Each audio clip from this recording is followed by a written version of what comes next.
안녕하세요. 얼마 전에 40년 만에 폭우로 반지하에 사시던 분들이 목숨을 잃었습니다.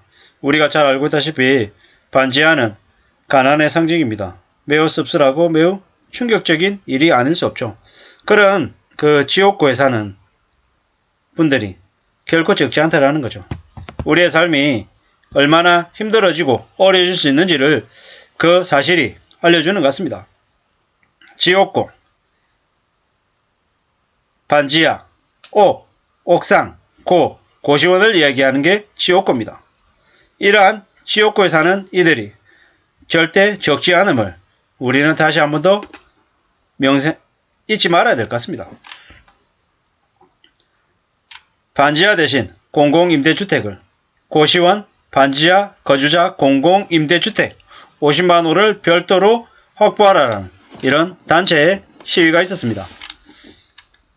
반지하 참사가 이제는 더 이상 없어야 된다라는 이야기들을 하는 건데요. 정말로 이 정도의 지원이 어려운 걸까요? 우리는 많은 생각들을 안 할 수 없다라는 겁니다. 어떻게 수십 년 동안 경제가 발전했지만 현실은 이거밖에 안 되냐라는 거죠.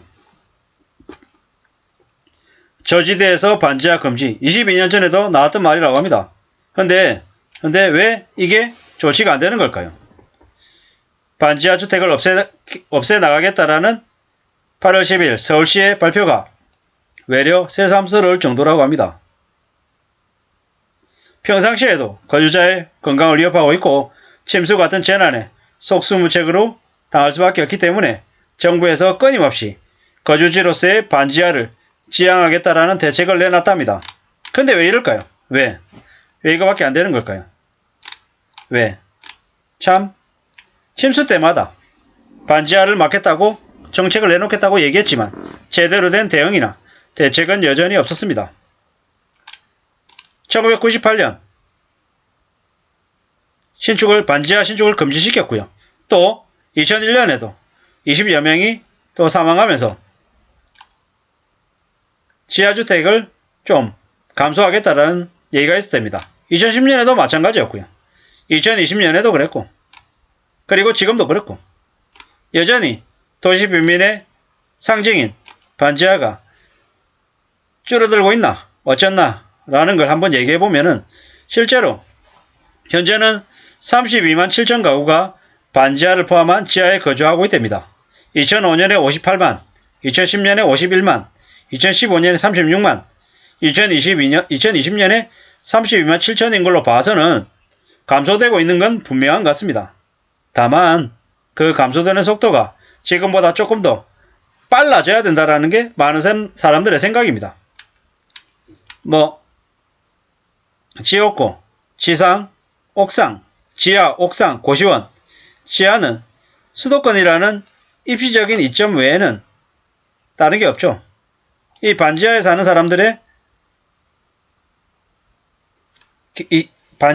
사람들 중 기초생활 수급 가구가 29.4%랍니다. 그리고 소득 100만원 미만인 가구가 23%라고 합니다.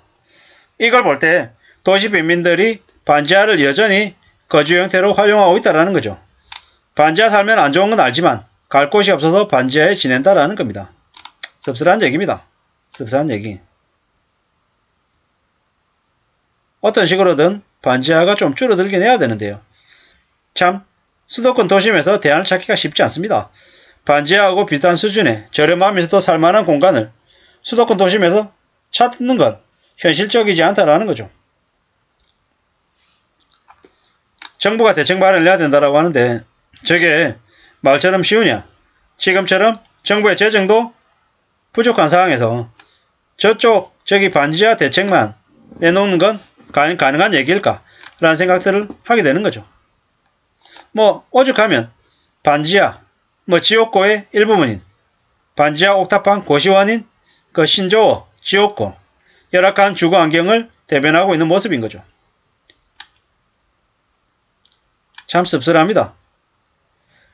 오세훈 서울시장은 반지하 대출카드를 꺼냈고 원희룡 국토부 장관은 환경 개선에 무게를 줬습니다. 양쪽 다 필요하다라고 생각합니다. 어느 쪽이 맞고 어느 쪽이 틀린 게 아니라 집의 문제를 그 주거빈곤에 시달리는 사람들을 우리 사회가 어떻게 보듬어 줄지에 대한 고민을 해야 될 것 같습니다. 그저 그냥 가난한 사람이다, 못 사는 사람이다라고 치부해버리고 넘겨서는 안 될 것 같다는 말씀을 드립니다. 어떻게 좀 개선할 수 있는 부분이 있을지, 작년 얘기입니다만은 지역구에 사는 청년들은 코리빙, 그러니까 원룸이 모여서 코리빙이 될 수 있다, 이런 얘기들이 있었죠. 20, 30대 10명 중에 서너 명이 혼자 사는데 주거빈곤에 시달리는 청년들이 많은데 이걸 좀 개선할 수 있게끔 하는 것들이 코리빙, 그러니까 같이 사는 거죠. 이제 주거공간 해결의 대안으로 이제 나왔던 것들도 있는데요. 소득 대비 주거 비용이 너무 크다 보니까 감당하기 어려운데 이것들을 낡은 고시원을 고치고 공용 응접실을 두고 개인이 거주하는 공간을 보장해주고 편의시설 같이 쓰게 하는 TV는 같이 보고 거실도 있고, 물론 낯선 사람들하고 공간을 같이 써야 되는 그런 애로점이 있긴 하지만 그런 식으로 좀 개인 공간을 적게 하려 하고 좀 다른 사람들과 같이 공용 공간을 같이 늘리는 쪽으로 이렇게 해가지고 좀 공공임대나 이런 식으로 하는 건 어떨지, 이런 것들은 좀 대안이 되지 않을까라는 생각들을 해왔습니다. 주방하고 욕실은 같이 쓰고 개인방은 각자 쓰는 형태로 사회주택 같은, 그리고 연령대가 좀 비슷한 사람끼리 좀 같이 모여 살면서 공감대도 좀 형성하게 하고, 또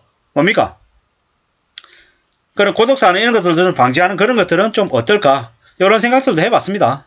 물론 이게 근본적인 대안이 될지 아닐지는 잘 모르겠습니다만은 지금처럼 지역고에 시달리는 주거 난민들을 생각해보면 나름 그래도 좀 현실적으로 고려해볼 필요가 있다는 생각도 합니다.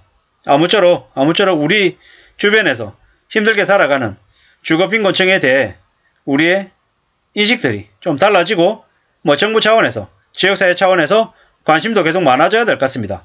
그래서 어쩌면 사회봉사를 남들을 위해서 좀 도와주려고 하는 그런 마음이 있는데 그러한 것들을 어떻게 좀 실현할지 현실화할지 좀 모르는 사람들, 막막해하는 사람들 되게 많습니다. 그렇게 자원봉사하고 다른 사람들을 금전적으로 도와주지 못하지만 노동으로 좀 도와주고 집 청소해주거나 아니면은 정정도 해주는 그런 것만으로도 자원봉사가 될 수 있고 그 주거빈곤층에게는 도움이 될 수 있기 때문에 그런 형태의 지원을 할 수 있게끔 많은 사회 사람들이 참여할 수 있게끔 또 여건들도 좀 만들어주면 좋겠습니다. 물론 시작은 관이 그런 판을 깔아주고 많은 시민들이 참여할 수 있게끔 플리마켓 같은 걸 해가지고 안 쓰는 옷 같은 것들 또 나눠주는 그런 것들도 있으면 좋겠고, 열악한 주거환경에 살고 있는 사람들 주거환경도 좀 개선시켜주고, 집에 안 쓰고 있는 책장이나 의자나 이런 것들도 좀 나눔도 해가지고 또 좋게 해주고 이러면 괜찮지 않겠냐라는 생각을 해봤습니다.